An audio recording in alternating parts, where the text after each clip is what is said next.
Police Scotland's Highlands and Islands Division is Britain's biggest beat. The geographical scope of where we police is phenomenal. 12,000 square miles of glens, islands, deep lochs and towering mountains. We do have some of the most dangerous terrain.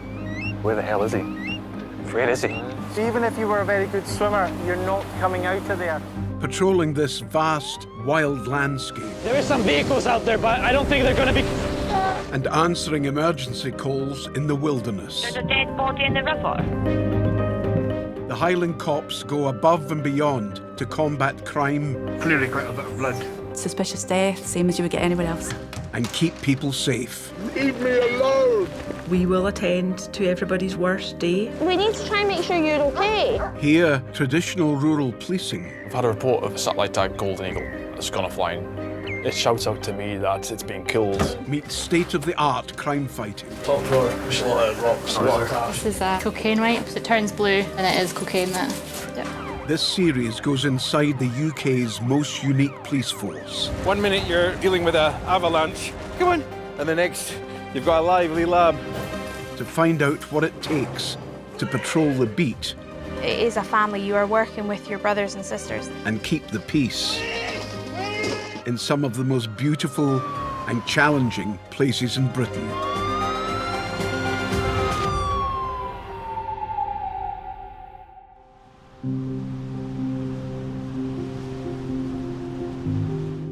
The Highland Police Division isn't just the largest in the UK.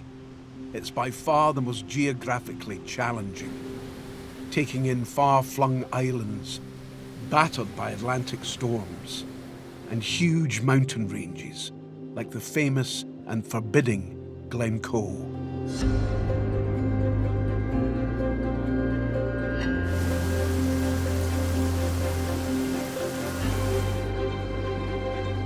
Policing in Glencoe is unique. It's got great scenery, but the mountains are the big draw. It's quite hard to describe because every time you look at it, it's different. Different weather, different colours. It's immense. It's also dangerous. In the past decade, at least 7 people have lost their lives in these hills. Today, Stephen has an urgent call about someone who could be at risk. A solo hillwalker in his 50s. He should have been back last night, but he didn't return to his car. And he isn't answering his phone. Now, a full-scale mountain rescue operation is getting underway. The hypothesis is at the moment that he's probably injured and needing assistance. As time goes on, you get even more worried, because at the moment the temperatures are good, conditions are good. If it was the winter, you'd be desperately worried at this point, and you'd be thinking the worst and thinking that they're more than likely deceased. The missing person is an experienced walker, but he's lost in 200 square miles of wilderness. Finding him will be a daunting task.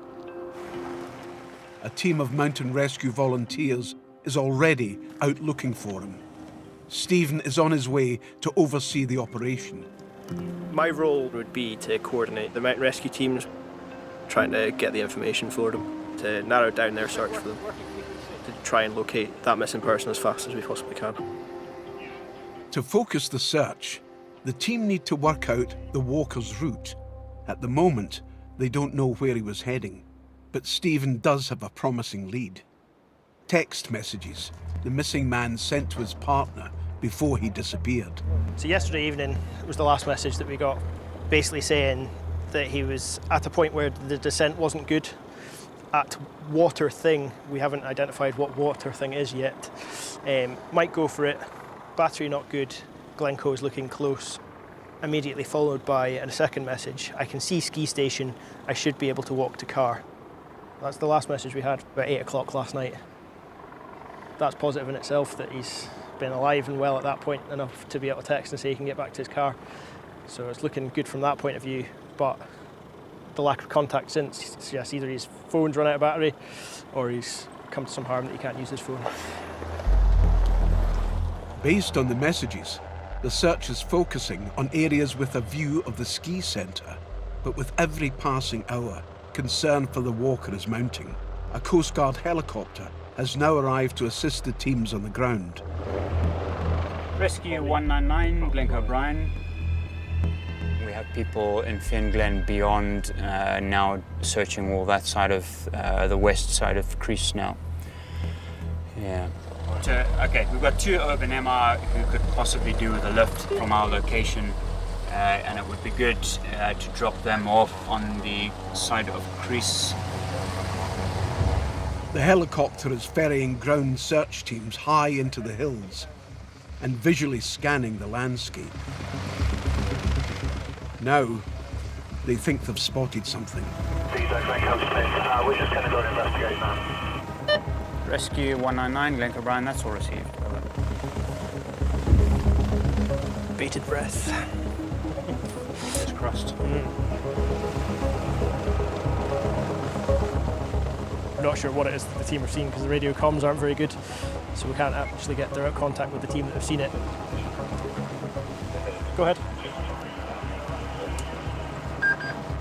Helicopters are very, very helpful for finding people that are alive that can signal a helicopter. Unfortunately, if it's somebody that's passed away on the hill, sometimes it's quite difficult for them to see because they blend into the rocks or they're hidden behind things that they can't see from above. Yes, sir. And in today's hot weather, the helicopter's thermal imaging kit, which can usually spot a warm body on the landscape, will also struggle to find the walker. Hello? The human body kind of blends in with the ground at that point, so it's very difficult for them to search for a human person on a warm day. A lot of it's with the naked eye for the observer in the back of the helicopter searching. After a few more tense moments, the helicopter crew manages to get a closer look and reports what they have found. 199, Glencoe, that's myself, over. Oh, in fact, hang on. It seems like it's another member of Mountain Rescue, so... False alarm. The figure they spotted was one of their own team. Okay, that's copied. Thanks, Al. With the ground search no closer to finding the missing man, Stephen needs to pursue every other possible lead.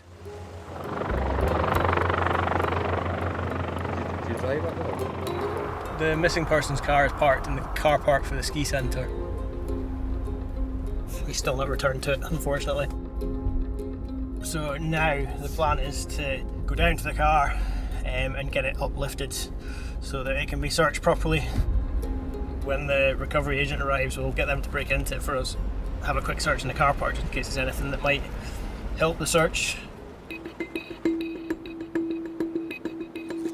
Quite often when people go missing in the mountains in Glencoe, they've driven there, and in their car there could be a treasure trove of information for us. Sometimes they'll leave a route plan in the car that we can look at and say, oh, we've got a cracking route plan, we'll get someone to walk that and hopefully we'll find it.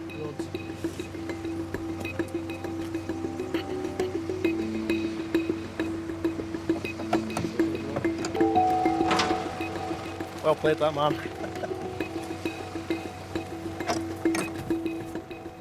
At the moment, not a lot to go on at all, no. I don't think so. All stuff that he would need when he comes back down off the hill, but nothing that he should have on the hill, so looks like probably he's got all the kit that he needs on the hill, and he was planning on coming back and hasn't been back yet, I would say. With the car providing no clues and the text messages inconclusive, at the end of day one, the team is no closer to finding the missing man, and concern is increasing by the hour. Tomorrow, the operation will be scaled up with extra volunteers and more police. They need to do whatever they can to find him before it's too late.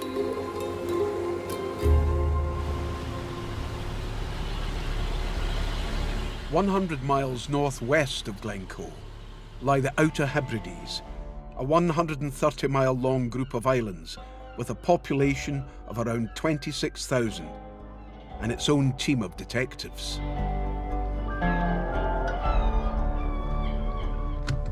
My name is Louise Henderson. I work in the Criminal Investigation Department in Stornoway. I cover the whole of the Western Isles. That includes Lewis and Harris, down through the Uists and all the way to Barra. It's about 800 square miles. It's a massive rural area. You could be working anywhere.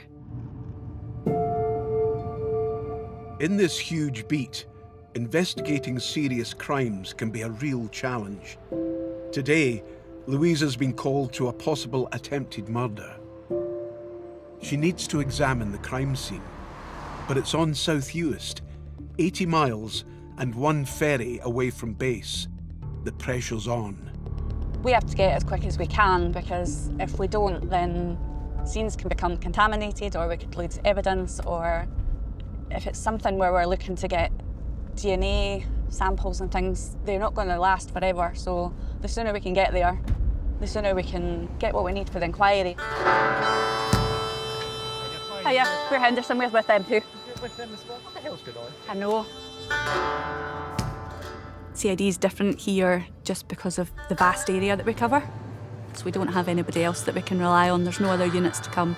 It is just us.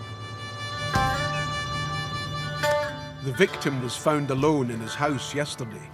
He had been attacked and suffered life-threatening injuries. He was transferred to hospital by air ambulance because he was fitting, and that was a result of him having the head injury. He went into peri-arrest. He was almost full cardiac arrest, and this was a result of injuries that he received to the head. On the way to a violent assault, we're thinking about the crime scene, thinking about what samples we can take, taking photographs, and does it match up with what the victims told us. But in this case, the victim is too badly injured to speak to the police, and nobody else saw the attack. A suspect who was spotted near the house has been arrested, but he denies being involved. If the victim doesn't recover, the case could rely on evidence found at the scene. Finally, 4 hours after leaving Stornoway, Louise arrives at the house. It's her job to record it exactly as it was found. But the forensic team is waiting to seize objects for DNA testing, so she needs to work fast. The whole area will get photographed, but if there's anything particular that they want photographed, then I'll take extra photographs and zoom in so that it's all documented.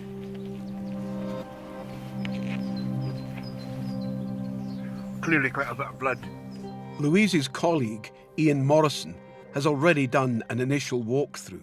But the sort of key points for me are, you see the blood on the floor in front of the chair that extend through into the kitchen. Okay, so just follow the blood through. Follow the blood through. Blood drops, passive blood drops going through towards the sink.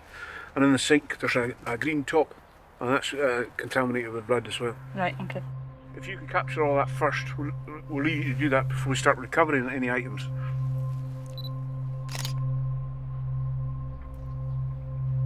You can see a path in there, eh? Yeah.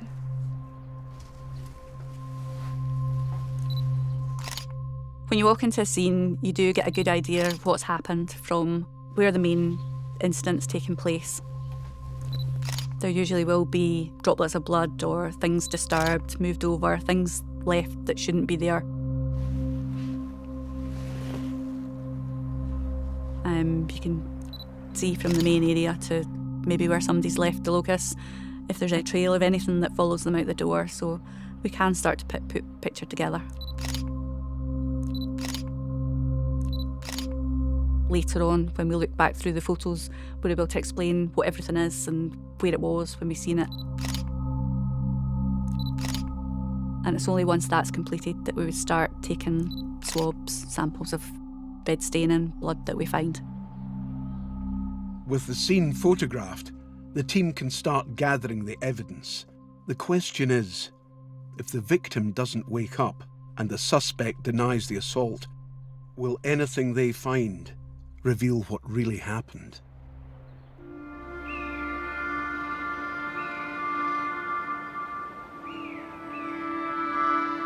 In Glencoe, the search for the missing hillwalker is entering day 2.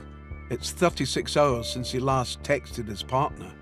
If he's out here, he has spent 2 nights exposed to the elements, alone. So where were you yesterday, Stevie? Yeah, we pretty much covered this bit in here quite invisible. It was great, you could see down all the gullies. I'll look at the comms data with them and we'll... Yeah. Overnight, the operation has been scaled up. There are now more than 40 mountain rescue volunteers on the team, and a police mountain rescue unit has also arrived. The leader is Inspector Matt Smith. The mountain rescue team's main cause for being called out are people being lost or people being injured. And that happens on an almost daily basis in the Highlands and Islands. But one of the main challenges in Glencoe is that everything you choose to walk up is pretty steep from the outset. From the minute you set off from the car park, you're probably going to be going straight uphill. So before you do that, you need to be fit enough, and you need to have the experience and ability to cope with what those mountains are going to throw at you. Working alongside Matt today is Andy Nelson, leader of Glencoe Mountain Rescue. In an operation like this, his local knowledge is invaluable. The first thing to do will be to get probably the police team into the further away location, and then we'll allocate the chopper to search or lift people around as necessary during the day. Text messages the walker sent to his partner give clues about his route. He thought he could see the ski centre, so the search is focusing on places near there. He also mentioned a water thing, but it's not clear what that means. So anywhere high here, and the ski tool would be completely visible from any of this bit of ridgeline. I mean, I imagine it was walked yesterday, but he's dressed in green, brown and black.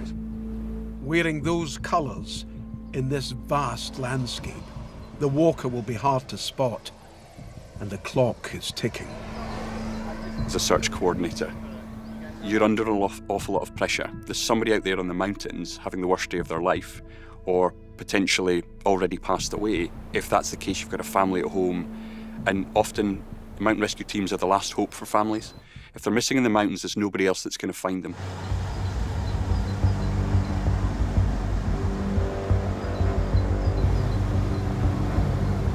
Mountain rescue volunteer Ewan Laurie, known as Spit, is searching a rugged area to the west of the ski centre.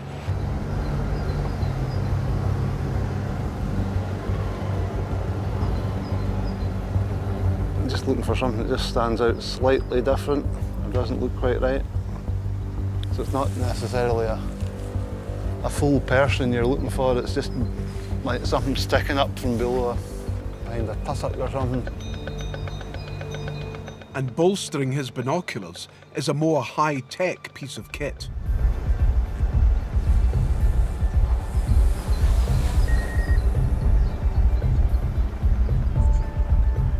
Like searching all the usual spots yesterday, you know, the bits you'd expect people to be, but when it comes to like today, it's all the really, really awkward wee bits that you wouldn't normally get people walking at you. Starting to go through. Some gullies can take a whole day to search properly, you know, and you cover probably 10 or 20 times more ground with the wee drone. Thanks, Spit. As the helicopter approaches, Spit must clear the airspace and continue from the ground. But elsewhere on the hill, there's been a breakthrough. Rescue 151 are now headed round towards Altafura. There's been a rucksack found, and they're going to search the fall line that leads to the rucksack, so they may well pass underneath you. Over. Aye, okay, that's all copied. Over. I think when you find personal property belonging to someone that's missing, it helps the inquiry, because depending on the item, depending where it's left, we can start to make deductions about what may have happened.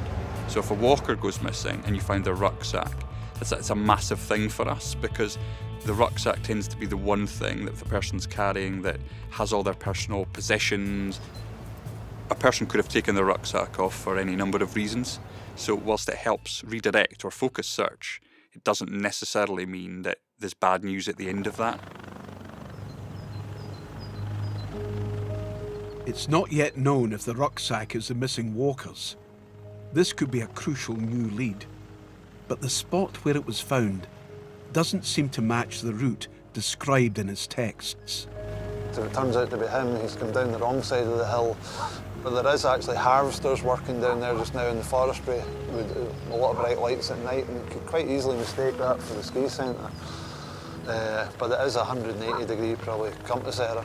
But if he has tried to come down that way, he was describing a water feature, or a water thing, his exact words were.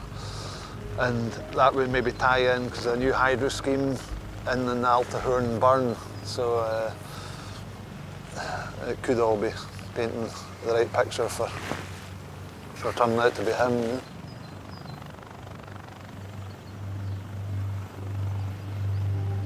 If this is the missing man's rucksack, it could show that he made a tragic error on his route. But it's important not to jump to conclusions.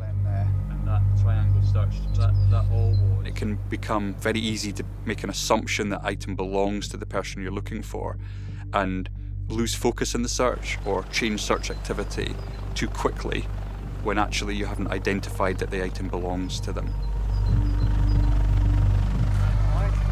You got the rucksack, have you? I have. Brilliant, thank you very much. With the rucksack recovered, the team urgently needs to find out whose it is. If it is the missing walker's, this could be a game changer. If not, the search will be back to square one.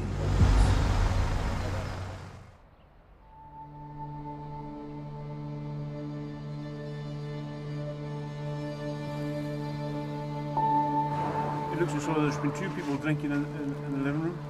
In South Uist, detectives are searching the scene of an assault. The victim, who lives here, is too badly hurt to give a statement. So the evidence from here could be crucial to getting justice for the victim. There's various number of cans of beer on the floor within the living room. There's blood throughout the living room. It drops on the floor, and there's a more concentrated area of blood in front of the living room window. Now that suggests that somebody's been on the floor there bleeding heavily for a period of time. The blood could provide clues about how the assault played out. Also key will be anything they find that can be linked to the suspect. We're looking for things that have been left, things that have been damaged, the main sort of point of attack if it's been an assault, and just gather information from what we see. Spectacles. Spectacles. Blue legs. Windowsill living room. Yep. If we find anything in an address that we think could be used by a suspect or the victim, we would seize that. We take these because DNA samples can be taken from them or fingerprints, and that just helps put an accused person at the scene. Is that a t-shirt? No, it's a blood-stained hand towel. Blood-stained hand towel. The blood on the towel could be the victim's or the suspect's. It will have to be tested. Then, Ian spots something else that seems out of place. Does it strike me that the victim's a smoker? No.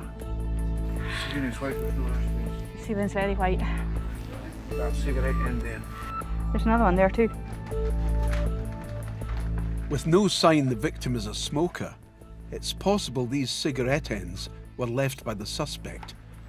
This could prove key in linking him to the scene. There's opportunities for getting sort of trace evidence for the suspect.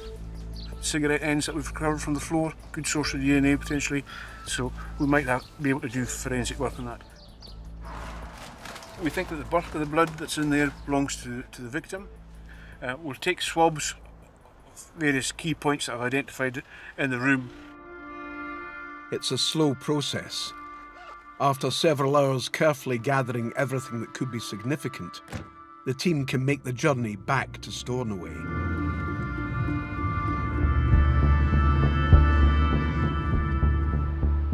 Several hours later, back at base, they get word of a breakthrough. The victim, who is in hospital, has now given a statement and confirmed the suspect is the person who assaulted him. Ian can now compare his story with what they found at the scene. I've had a read through the statement, and initial views are that what the witness is saying in his statement very much matches what we're seeing at the scene. It appears that he sat in a chair for some time, leaning over, bleeding heavily in the same place. So he's been sitting in that sat position, causing that pulling effect on the floor. And he also speaks to the accused having been knocking over furniture within the house and acting aggressively. The suspect has now been charged with assault. If he pleads not guilty, the evidence from the scene will be vital for the prosecution. The living room area was very heavily blood-stained. Blood-stained towels and clothing were left behind, so we take swabs of the blood droplets, because if we ask the suspect, or it's put to him, you know, were you at that address, did you assault him? No, I wasn't even there. If we've got his DNA inside the house, we can prove that he's been in the house. The photos that we take, they are shown to a jury in a case and asked to talk about what's in the photograph, explain that to the jury so that they can get a better understanding. And having the photos, it shows the scene to them. It helps them get a clearer picture of what's happened. You want to have everything covered so that somebody isn't going to get off with such a serious assault like that. Items like the cigarette and the blood-stained hand towel can now be sent for forensic testing. If DNA confirms the suspect was at the scene, that will be invaluable evidence at the trial. Hopefully, at the end of the day, justice will be done. Policing island communities where backup can be far away means the cops here need to be ready for anything, from serious assaults to more everyday issues. South of Stornoway lies perhaps the most famous Scottish island of all, Skye, where this morning Sgt Gordon Gray is on his way to deal with a spot of local bother. It's a neighbour dispute. It's been dragging on for a little bit. It's two different sort of family groups upon some croftland. One family, I think, are building a house, and they're just communication's kind of broken down now. A croft is a Highland smallholding where people keep livestock and grow vegetables. Many families trace their connection to a croft back centuries. But today, with many young people leaving and outsiders coming in and buying crofts, friction between neighbours is not unheard of. Today, one side is reporting that a tractor has knocked a branch on a tree and obstructed an entrance to a gate. By itself, it's relatively minor, but all the different incidents put together are causing issues for people. So, just going to go and see what we can do. People get quite protective over a little patch of property, don't they? You get people moving in from down south, buy a house, and don't quite understand why a farmer or a crofter is moving his sheep through the corner of their plot. One family here is the Mackenzies, who've had crofts here for, I don't know, generations maybe. And there's another family who've been here not quite so long. So Mackenzies are building a house on their croft further down that track, so that's their access. And that's what started, I think, some issues. Oh, it's beautiful. Looks like a freshly broken branch.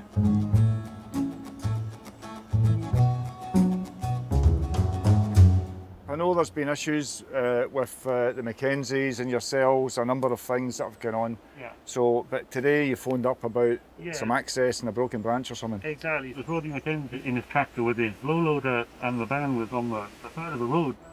The caller claims his neighbour snapped a branch with his tractor and deliberately left it blocking the track, and that he has CCTV footage to prove it. You spoke to Mr Mackenzie about it? No, I haven't. From the last time that we had the issue with my mum, and we were advised by the police not to talk to them. Okay.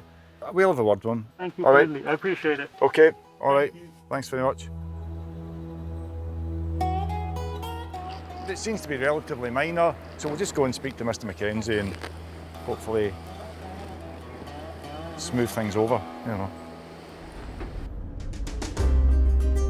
I've never spoken to Mr Mackenzie Senior, just his son. So I don't know what kind of reception we'll get, hopefully reasonable.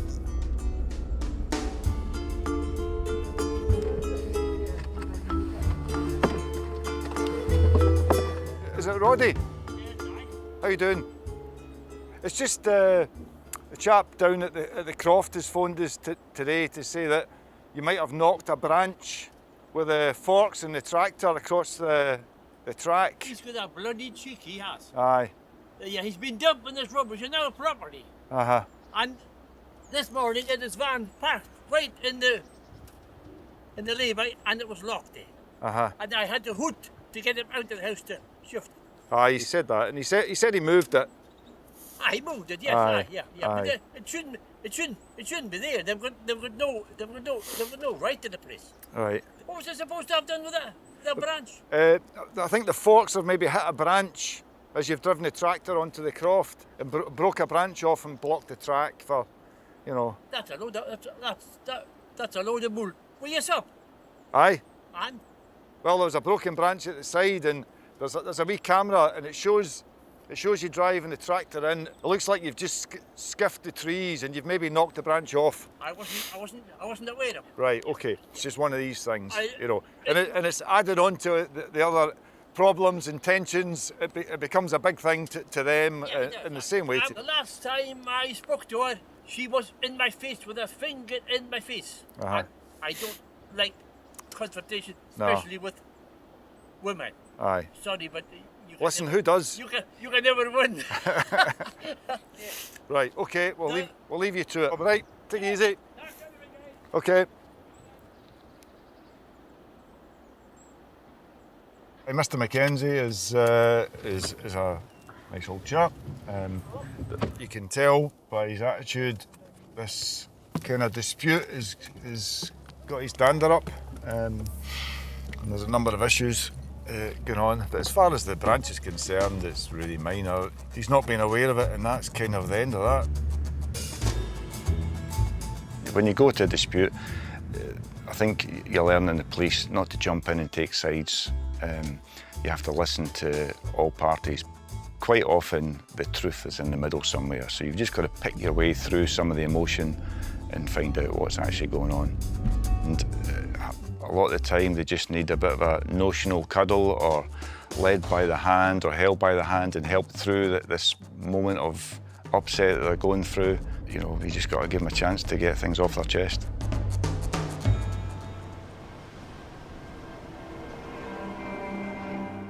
In Glencoe, on day 2 of the search for the missing hillwalker, there's been a potential major breakthrough.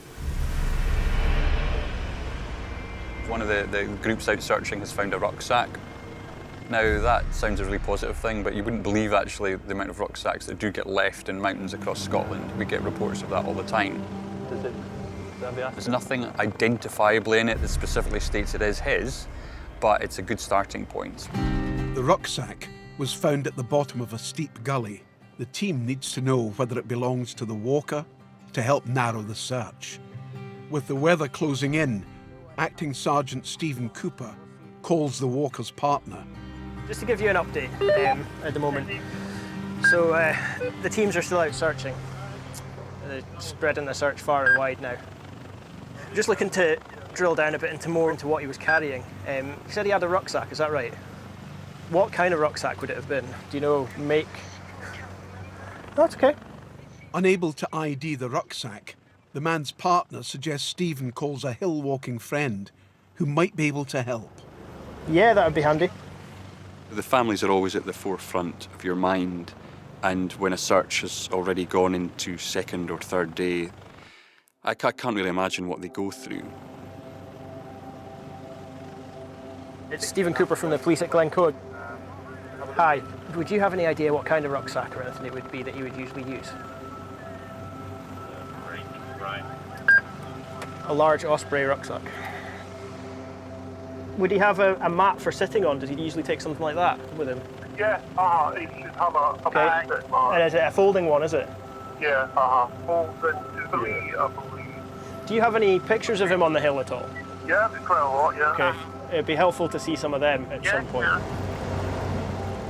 Once the photos come through, Matt and Stephen can compare them with the rucksack found on the hill.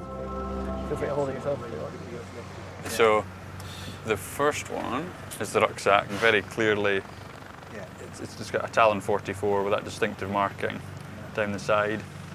That zip, again, the detailing is the same, but you know, to the level that that draw pull is worn, which is really interesting. Blue t-shirt, and sit map is the same make and model. So right, so it's his bag. Yeah, it's his bag. It's just whether he's anywhere near it or whether he's dropped it and gone. The rucksack is now vital evidence for the inquiry. Before it was picked up, photos were taken of it at the spot where it was found. But there's no, so all the grass around it, nothing's been flattened. You know, so there's not been anybody sitting there with the rucksack. But where the hell is he? Did he get injured? Ditch his rucksack and crawl for a bit? Where is he?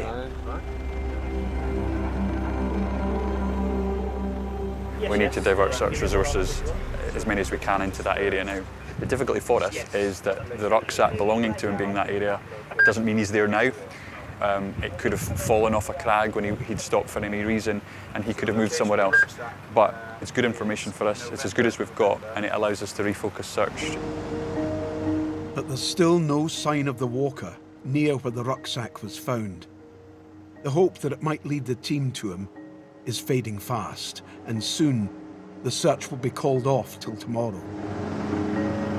The challenge for us will be if we don't get a positive find in the next couple of hours.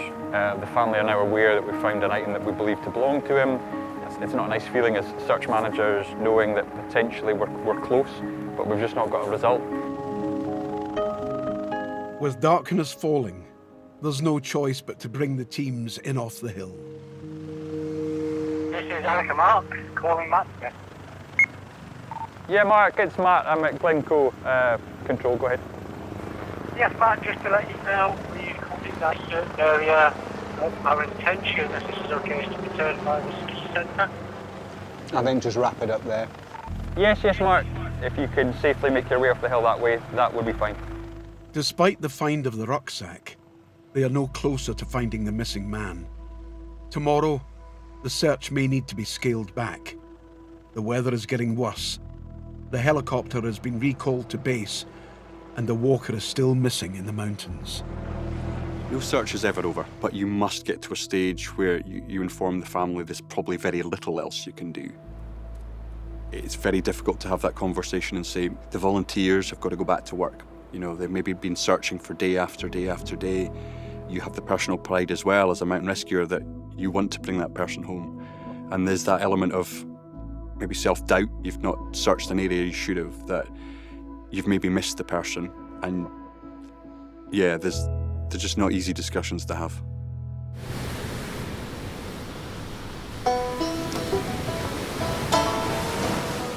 170 miles north of mainland Scotland, halfway to Norway, lies Shetland, 100 wind-swept islands with a population of 23,000. This is N Division's most far-flung beat. For the cops that live and work here, it's a policing challenge like no other. Here we're everything. We are the Family Protection Unit, we are the Sexual Offences Unit, we are Public Order, we are firearms officers. Everything is on you because you don't have these units at hand. You're 14 hours away on the ferry from the mainland, so if something happens, it's over to you to deal with. From their HQ in Lerwick, the Shetland Police Force covers more than 500 square miles across land and water. On a typical shift, this huge area will be policed by a handful of officers. Tonight, there's a planned operation. Sgt David Carmichael gives the briefing. We've got a wee job on this evening. A male that's well known to us. This is a racially motivated incident which took place in Boots Chemists in Lerwick. He's made an inappropriate comment on 2 occasions to one of the staff members, and he's acting in an intimidating manner towards the staff, and they've fed up with it and they've actually phoned us. Hate crimes on Shetland, I don't really think it's much different from anywhere else. The community are very good at supporting the police. It's not acceptable. We really need to stamp things like that out. Our intention for this evening is to effect a safe arrest. The last intelligence log that we've got on him was on the 27th of December. He was injecting drugs, right? So we need to be mindful of that. We need to be mindful that he could have needles on him or in the property, and we certainly don't want a needle stick injury. His mental state, he has got learning difficulties. As far as I'm aware, there's not a diagnosis in place for him. For speaking to him before and dealing with him, he can be very personable. But then again, if he takes it into his head that he doesn't want to come with us, that's going to cause a problem for us. He is also known to keep knives and weapons behind his doors. Now, I know this from first-hand experience because I was in a house he's had before.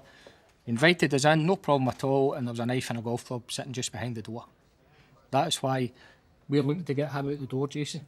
As soon as we can, out you come, let's have a chat, and then we'll get him arrested and get him back down here. Right, let's get our stuff again and we'll head off then. Thanks, guys. Shetland might seem a land apart, but it has its share of social problems. As in other parts of the UK, the police here are seeing an increase in incidents related to mental health. Tonight's job is one of them. I've dealt with this man before.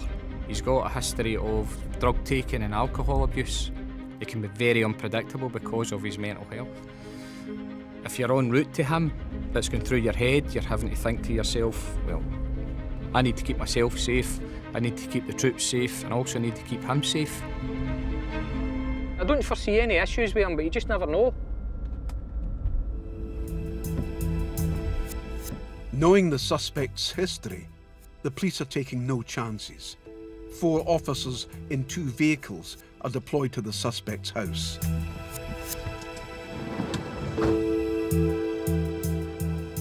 Colin, just stay in my line of sight there, mate, so I can see you. Can you see him at the window? Curtain's drawn. Come to the door, man. Come to the door. He's in. Sorry? You come at the door a second until we speak to you. All right, Jason. Refusing to come to the door, shouting for a warrant, so... Okay. We'll keep going. Didn't you speak to you, man? You need to open the door.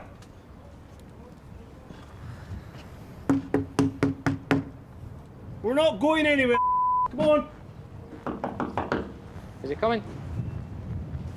You see you at the door. Just open the door and speak to us, man. Just open the door and come and speak to us. I'll get your warrant and come back, alright? All I want to do is speak to you. What? I don't need a warrant to come and speak to you. I need a warrant to speak to people. No, I don't. Yeah, you do. I'm just coming to speak to you. More than anybody in the house. Right, I'll just take no matter how hassle I've had in this house, I'm not letting anybody past my door. Nobody's going to give you a hassle. Go on. You're now under arrest. You're now getting arrested, right, okay? You're now under arrest. You don't need to send For doing what? Whoever, anything. For doing what? Take down writing that may be used against you. Do you understand that? I do, yeah. Right, you're now under arrest. Your liberty is taken from you. You need to step out or we're coming. Can I'll speak to you. I want Listen to to me. I'm hunting. I'll let you No, pass you're now under arrest. I'll get your warrant. You're under arrest, son. Get back for the door. Get back for the door. Chill out. What have I done wrong? Right, listen, over here. I just want to know what I've done wrong for. I've done nothing wrong. I'll speak to you, son. For me as a supervisor, it always comes back to safety first. There's an allegation being made against you. Who's made an allegation against me? Listen Tell me to a name and I'll say yes or no. Listen to me. We don't want to agitate him.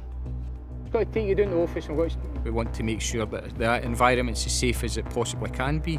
But it's very, very difficult when you know there's a potential that he might have a weapon behind the door or sitting right next to him. It's illegal to arrest somebody unless you tell them why they're getting arrested. I'll get you searched before you go in the van. Alright, I've got no weapons on me anyway. See that music? Can I turn that music on? Yeah, sure thing. Yes. Okay. We'll just stand you here for the time being. The 2 guys are going to search you, right? Do you need a hand with that? I'm going to give you a search, alright? Have you got anything on you that's going to hurt me or you? No, got no blades or guns. Cool. Needles. I'll just give you a Not needles either. Up. There you go, that's it. Right. No, I'm not. This is the not uncharacteristic of he can be obstructive sometimes, but in my experience when I've dealt with him before, if you reason with him and if you take your time with him, you can get through, and as you've seen we did that there, so that's pretty good. At the end of the day, when he's arrested, it's not a case of we need a warrant. The door's open, the foot's in the door, Colin's told him he's arrested, and that's it. Island policing has its unique challenges, but not every beat in the division is as isolated as Shetland.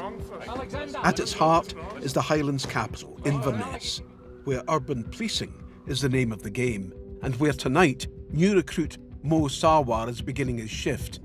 He's been called to an incident involving a cyclist on one of the city's busiest roads in rush hour. There's not much information on the call, like, so we don't know. It's like any injuries, he's conscious, unconscious. This is a RTC involving a bike. It's a very serious thing because cyclists not wearing any protective gear. You think like maybe it's going to be a fatality or somebody's going to be seriously injured. So you need to prepare yourself if they need a CPR or, you know, if they need any other medical attention.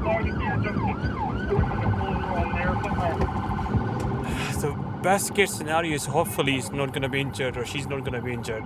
And the worst case is like, you know, I don't want to think about right now the worst case scenario because, you know, be positive, fingers crossed. It's still unclear if anyone is badly injured, but on approach, more details come in. Ambulance are literally pulling up now, so they'll no further details other than that he's about 30 years old. He is pinned under the front of a van. The cyclist is alive, but it's not yet clear how badly hurt he is. Got pain in your chest? Not that tingle in your arms or your legs or anything? Or neck pain? The van needs to be lifted off him as quickly and safely as possible. The question is, how?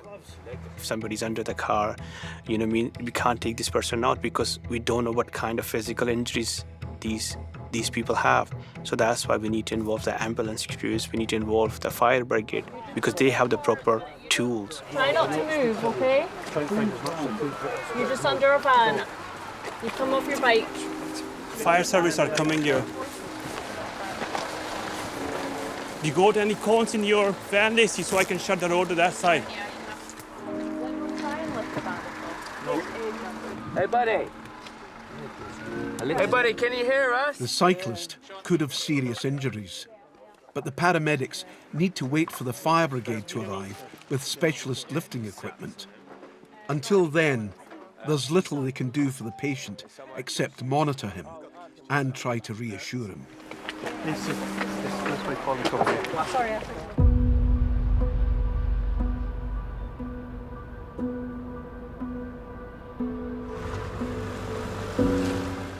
Back in Shetland, police have arrested a man on suspicion of threatening a staff member at a local pharmacy.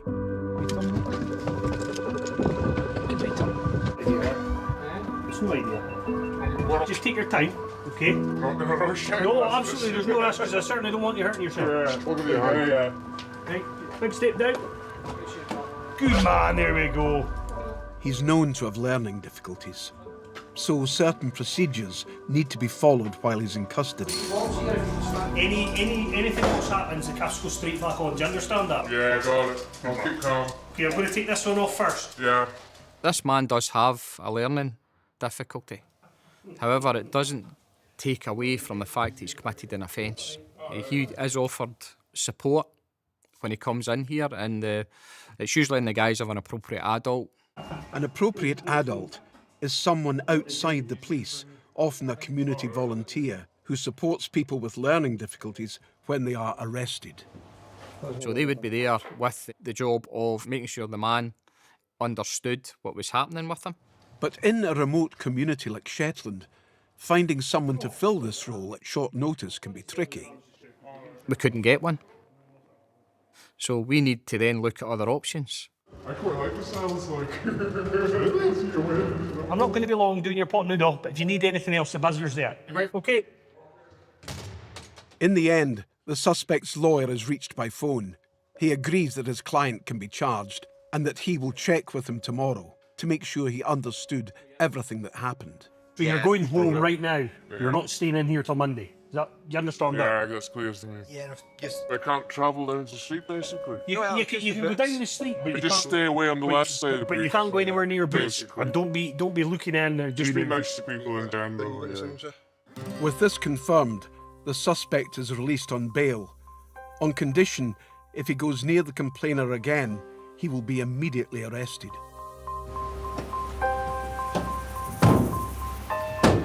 He was not allowed to go back to that particular pharmacy or speak to the gentleman that he spoke to or the staff members, so it gives them a bit of peace of mind. It's set in stone. If he goes back there, he will be subject to another arrest. Hopefully that's enough to put them off.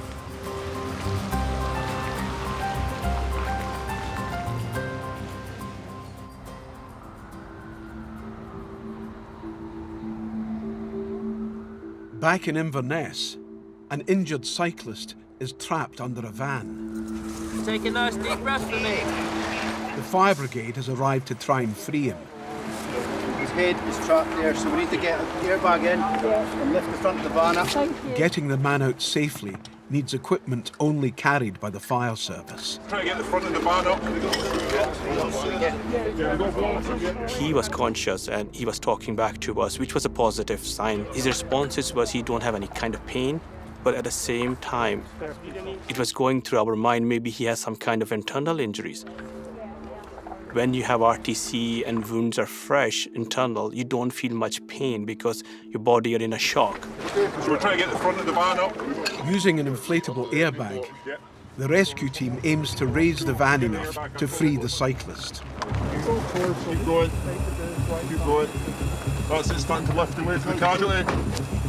Keep going. Casualty's moving. Paramedics. Look at that stupid casualty. Can you hear us? Service here. That's the maximum. Okay. Okay, rest of your crop. Drop to the side. Drop to the front as well. Yeah, that's a car, mate. So when the fire services spoke to him, so he responded to them. So it means he's conscious. So they're worried about his neck injuries, so that's why they're trying to be careful when you take him out into the van. It's quite far in. Hopefully he's going to be okay, fingers crossed. While the fire service struggle with the van, Mo and his colleagues have another important job. We need to do our investigation point of view, so to find out what actually happened here and who's at fault. So that's why we start doing our witness statements. The guy fell off the curb, I think he'd been scooping a cat off, hit that car. No, I was just passing by. Okay, so you heard from other people what happened? Yeah. Okay, can I just take your details in case? Yeah, no bother at all. Did they say that? No, I was just coming back from work, so I never actually seen the incident myself. But as far as I know, he hit one car coming off the curb, and then the next driver, I think he just managed to stop in time before any serious damage sort of properly kicked in. I'm not seeing lights on his bike, so we're going to learn the hard way, innit? Paramedics and fire service are still trying to free the cyclist. It's a delicate and potentially dangerous process. It's clear, mate. Maybe just roll onto your back. Out from under the van, the man needs to be urgently checked by paramedics for any life-threatening injuries. Roll for us, that's the one. You're right. Thanks, Dave. Keep your legs straight if you can. Sorry, rest your head back when you're ready. That's the one. Good man.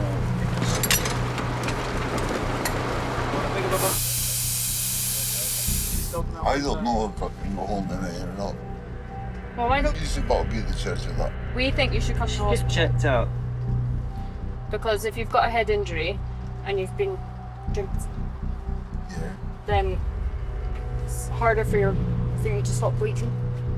So we think Is my head blood or that, or is it? Well, there was a lot of blood over it. I was under my bombs, I was under my bombs. While the cyclist is being checked over, Mo is concluding his initial investigation into what happened. So what we got initial so far from the eyewitness and paramedics, he's very intoxicated, and he admitted that he take drugs as well. He has taken drugs today as well.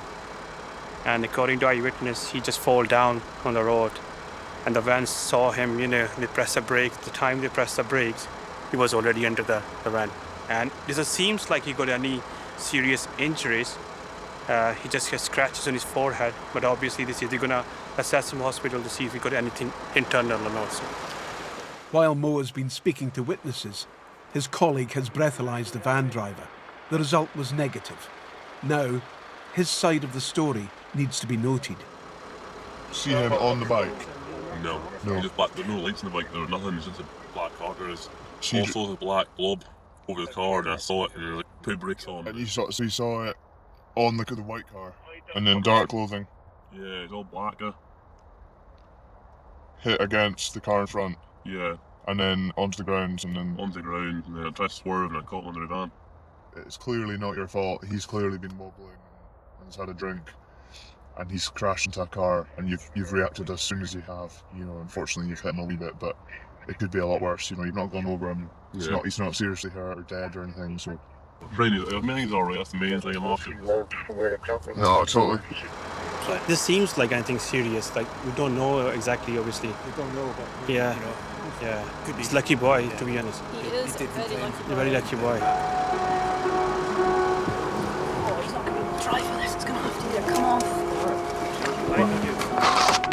It was literally just an inch in front of the wheel, probably less than an inch, to be honest. So the reactions of the drivers must have been pretty quick. Even with cycling, people think it's funny. You can go out and have a drink and be able to cycle home, but this just proves that you can't do that. With the road reopened, there's just one more tricky issue to deal with. The guy doesn't want to go to hospital. He says totally fine. He don't need any medical treatment, but because he's so much intoxicated, so the paramedics said they're still going to take him to hospital to check him over to see if he's okay or not. So, but he's a lucky boy.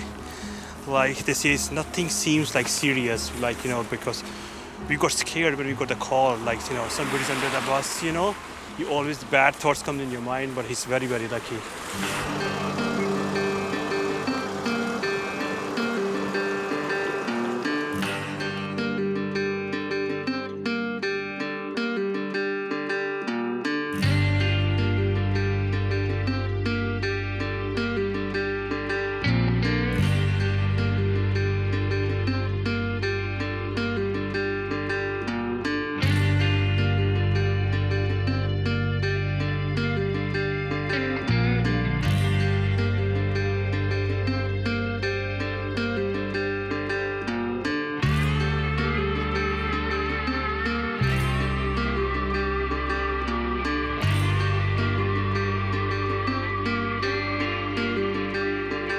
Next time, in Kyle of Lachalsh, a pensioner is arrested on suspicion of drug dealing right next to the police station.